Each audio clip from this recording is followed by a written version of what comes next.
Donc voilà, on va continuer donc avec l'intervention de Ferdinand. Ferdinand est originaire de la République démocratique du Congo et il s'est illustré par son travail au sein d'organismes communautaires ou religieux. Il a entre autres travaillé pour la Conférence religieuse du Canada et lui-même était réfugié. Il a décidé aujourd'hui de former un groupe de parrains pour parrainer des membres d'une famille afin de permettre à d'autres de retrouver la sécurité et la stabilité. Donc, je passe la parole à Ferdinand.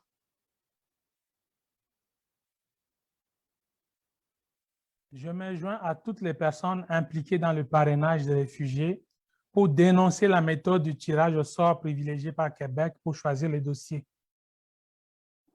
Cette méthode manque non seulement d'humanité, mais elle vient de séparer les membres de ma famille qui devraient déposer 2 dossiers car âgés de plus de 18 ans. J'estime qu'il s'agit d'un manque d'humanité que de laisser le sort des familles entières dans les mains du hasard.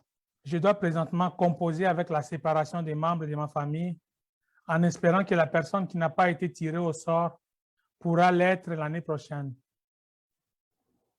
Le programme de tirage au sort déchire la famille étant donné que le dossier de mon neveu n'a pas été tiré en même temps que celui de son grand frère.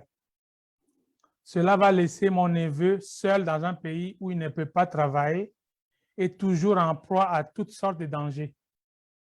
En plus, pour mon neveu dont le dossier a été tiré au sort, nous n'avons que 30 jours pour déposer les documents et autres pièces justificatives pour compléter le dossier.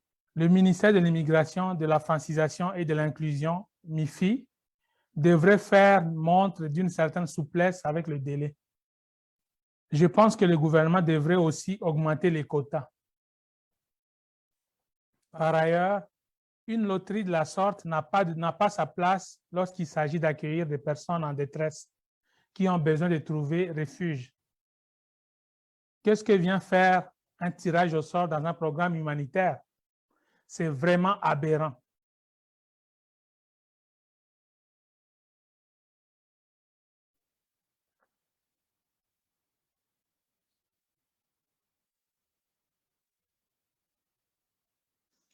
Je crois que, excusez-moi, je crois que tout est dit. Ouais, ce témoignage était vraiment, vraiment particulièrement fort. Donc voilà, je remercie très, très, très, très sincèrement aussi bien Sonia que Hatim ou Ferdinand voilà, d'avoir pris la parole et de nous avoir fait partager très concrètement l'impact que ça aura ce tirage au sort. Donc nous allons maintenant donner la parole à Monsieur Andrés Fontecilla, qui est député de la circonscription Vaudreuil-Dorion, qui appartient au parti Québec solidaire et qui est porte-de-parole du deuxième groupe d'opposition en matière d'immigration, de diversité et d'inclusion. Je vous passe la parole, Monsieur Fontecilla. Oui, bonjour Neil. Est-ce que vous m'entendez tout d'abord correctement? Très bien. Parfait. Écoutez, encore une fois, je m'appelle Andrés Fontecilla, je suis député de Laurier-Dorion à l'Assemblée nationale. C'est un comté à Montréal, le quartier Villeray et Parc Extension. Et je suis également porte-parole de Québec solidaire en matière d'immigration. J'aimerais tout d'abord remercier les groupes des marraines et des parrains pour l'invitation faite aujourd'hui et les féliciter de s'organiser et de se mobiliser pour cette cause-là si importante. Au mois de mai dernier, j'ai joint ma voix à la vôtre, à celle des groupes des parrains et marraines, afin de soulever nos vives inquiétudes quant au système de tirage au sort pour la sélection des dossiers de parrainage de réfugiés. À ce moment-là, les groupes de parrainage avertissaient déjà le gouvernement légal des dangers de cette pratique injuste et inadaptée à la réalité de l'immigration humanitaire. Lors de la dernière manifestation, nous nous demandions déjà comment faire pour déterminer à travers une loterie quelle personne ou quelle famille devait être protégée par le Québec. Comment assurer que des familles ne seront pas séparées par un tirage au sort qui laisse entre les mains du hasard le destin et l'avenir d'êtres humains qui ont besoin de notre protection. La mise en place d'un tirage au sort nous démontre que pour les gouvernements de la coalition Avenir Québec, les personnes réfugiées sont des chiffres qu'on peut déplacer d'une colonne à une autre selon les caprices de la chance.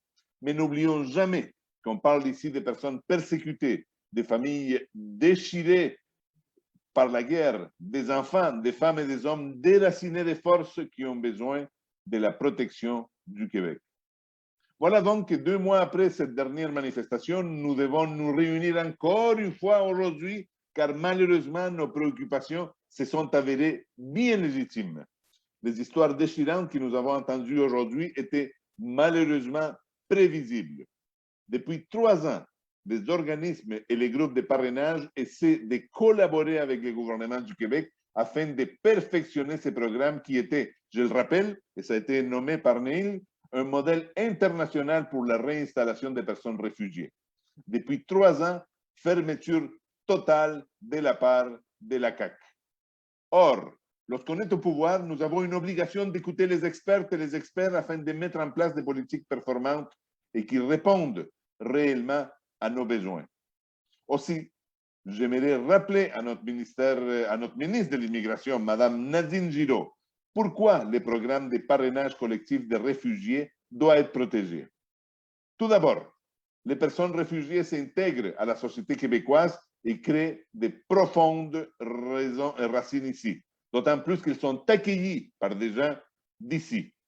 Nous avons ensuite des obligations éthiques et morales de contribuer à la protection des personnes réfugiées. Nous avons signé des traités internationaux dans ce sens-là et nous devons honorer cette pratique et cet engagement de protection.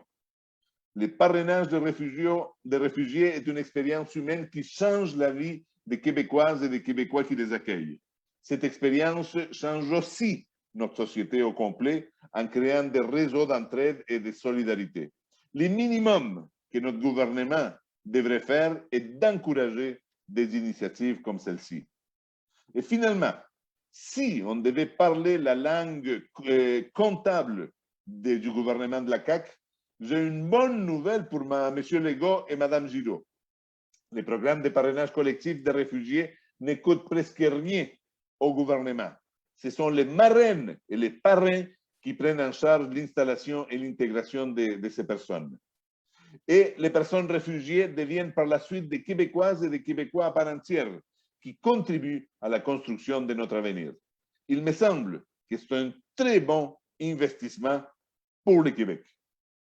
Pour finir, je me permets de m'adresser à Mme Giraud directement, ministre de l'Immigration du gouvernement du Québec, une demande simple et qui est dans l'intérêt de son gouvernement et du Québec.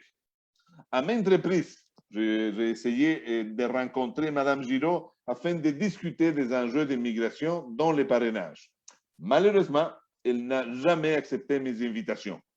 Soit, Mme Giraud, je vous demande aujourd'hui de rencontrer, non pas moi, un député d'opposition, mais les groupes de parrainage, les expertes et les experts qui ont aidé à bâtir ces magnifiques programmes au fil des décennies. Je vous demande de faire preuve de pragmatisme, notion aussi chère à votre gouvernement, je l'espère, et d'éviter ainsi que ces cafouillages qui règnent dans le programme actuel en vous entourant d'opinions éclairées et bien appuyées sur des décennies d'expérience. Je suis certain que les organismes et les groupes sont prêts à vous rencontrer et à vous aider et à régler les problèmes qui ne cessent de se multiplier. Encore une fois, en tant que député de Laurier-Dorion pour Québec solidaire, je partage les objectifs de votre mobilisation et je vous encourage à continuer. C'est la seule façon d'obtenir des gains. Merci beaucoup.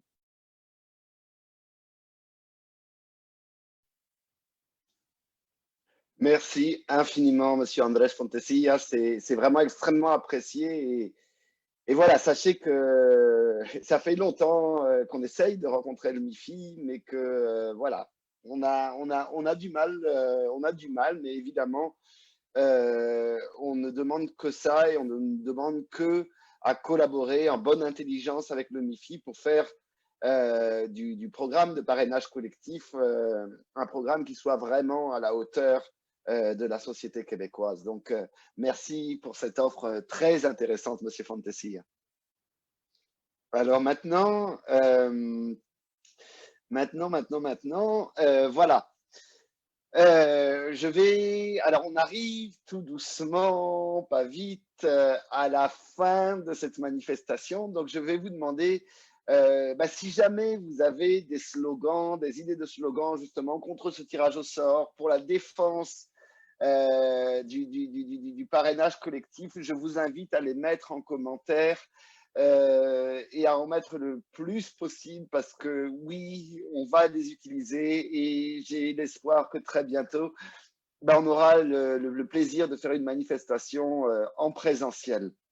Donc, n'hésitez pas à mettre vos slogans dans les commentaires là, sur le Facebook Live. Par ailleurs, je vais terminer par une lettre. Alors, je vais demander à Hugo Norbert de Service Jésuite Canada de bien vouloir mettre la lettre sur le Facebook ou je ne sais pas. Parce que, en fait, cette lettre aux députés, justement, alors attendez, j'essaye de la trouver. Cette lettre aux députés, finalement, en fait, ce qu'on aimerait vous demander, c'est de faire un appel à vos députés provinciaux de quartier ou de leur envoyer une lettre. On a écrit un modèle de lettre type que vous pouvez ensuite adapter ou quelques points que vous pouvez ensuite dire au téléphone pour les communiquer à votre député. Je ne sais pas si Norbert, tu veux dire un mot là-dessus? Bon, oui. Alors, merci Neil. Alors, justement, on se demande souvent qu'est-ce qu'on peut faire dans des situations comme ceci. Bien, une des choses qu'on peut faire, c'est de contacter son député. Alors, comment est-ce qu'on fait? Bon, alors là, on va partager avec vous un lien si vous n'avez pas les coordonnées de votre député. Il y a un lien qui va apparaître et puis que vous pourrez donc trouver votre député et ses coordonnées. Et donc, on vous invite de communiquer avec votre député soit par téléphone ou en écrivant une lettre. Vous pourrez mentionner les différents points qui vous ont touché. Alors, il y a des points qu'on partage avec vous. Vous pouvez leur dire que parrainer des réfugiés est un acte humanitaire. Deuxièmement, vous pouvez leur dire que parrainer des réfugiés enrichit la communauté qui les accueille. Vous pouvez leur parler aussi du fait que le parrainer des réfugiés contribue à un essor économique, social et humain dans les communautés qui accueillent des réfugiés, un peu comme ce que M. Fontesilia nous disait tantôt. Et bien sûr, il ne faut pas oublier que le nombre de réfugiés dans le monde s'accroît à chaque année. Il faut leur dire ça. Il faut leur dire à nos députés que c'est une situation qui continue à s'aggraver. Selon le Haut-Commissariat pour les réfugiés, le nombre de réfugiés est passé de 20 millions en 2015 à 26 millions en 2019. Alors, il faut leur rappeler ça. Donc, je vous encourage fortement de contacter votre député et la lettre, le document avec les points et aussi la lettre vont apparaître sur le Facebook Live. Et puis donc, vous aurez l'occasion de regarder à tout ça plus attentivement. Merci et je repasse la parole à Neil. Merci.